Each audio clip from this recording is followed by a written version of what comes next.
பொசிஷன்ல இருக்கேன். சரி, வாழ்க்கையில் நான் எடுக்கிற அத்தனை விஷயங்களுக்கும் எனக்கு சக்ஸஸ் மட்டும் கொடுத்துருக்கு என்னோட கடவுளுக்கு நான் சிரம் தாழ்ந்து நன்றி தெரிவிச்சுட்டேன். ஃப்ரெண்ட்ஸ், இந்த வாய்ப்பை எடுக்கும்போது ஒரு ஹோம் மேக்கர் மார்க்கெட்டிங் பற்றின எந்த எக்ஸ்பீரியன்ஸுமே எனக்கு கிடையாது. 20 ரூபாயில் என்னோட வருமானம் ஸ்டார்ட் ஆச்சு. படிப்படியாக வளர்ந்து, ஏன்னா வாழ்க்கை எப்பவுமே ஒரே மாதிரி போகாது இல்லையா. வாழ்க்கையில் ஒரு பெரிய அடி என் குழந்தைக்கு நடந்தது.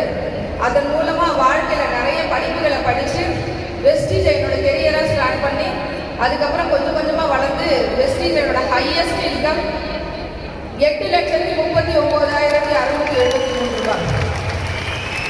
அது மட்டும் இல்லை, கார் அப்படின்றது பசங்க நம்மளை கூட்டு போவாங்கன்னு நினைக்கிற அம்மாக்கள் மத்தியில் இன்னைக்கு ஒரு கார் இல்லை, 2 கார் இல்லை, 3 கார்கள்.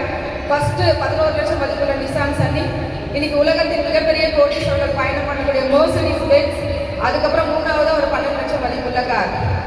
ஃபாரின் ட்ரிப் இங்கே இருக்கிற டெல்லிக்கு ஒரு வாட்டி போயிட்டு வரலாமா அப்படின்னு ஃப்ளைட்ல நினைச்சவன் நாங்க. இன்னைக்கு வெஸ்டீஜ் மூலமா 25 நாடுகள் என் கணவரோட சுற்றி பார்த்துட்டு வந்திருக்கேன்.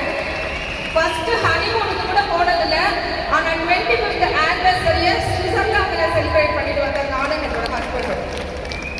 ஃப்ரெண்ட்ஸ், லேடிஸ் பொறுத்த வரைக்கும் ஒரே ஒரு விஷயம் தான், இவங்களோட மனைவி, இவங்களோட அம்மா, இவங்களோட பொண்ணு அப்படின்னு சொல்லி தான் நிறைய லேடிஸ்க்கு பேர் கிடைக்கும். கரெக்டா?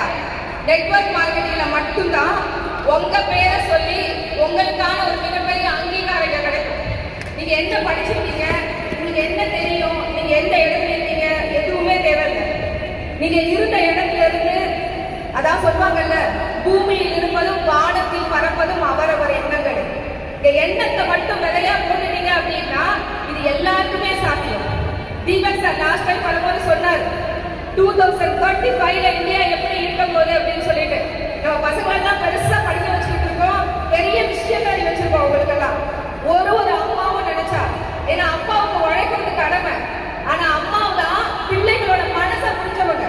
அப்ப 2035ல நம்ம பசங்களோட நிலைமை எப்படி இருக்கும், எத்தனை பேருக்கு வேலை இருக்கும், அவங்க நினைக்கிற வாழ்க்கையை அவங்களுக்கு அமைச்சு கொடுக்க முடியுமா அப்படின்னு ஒரு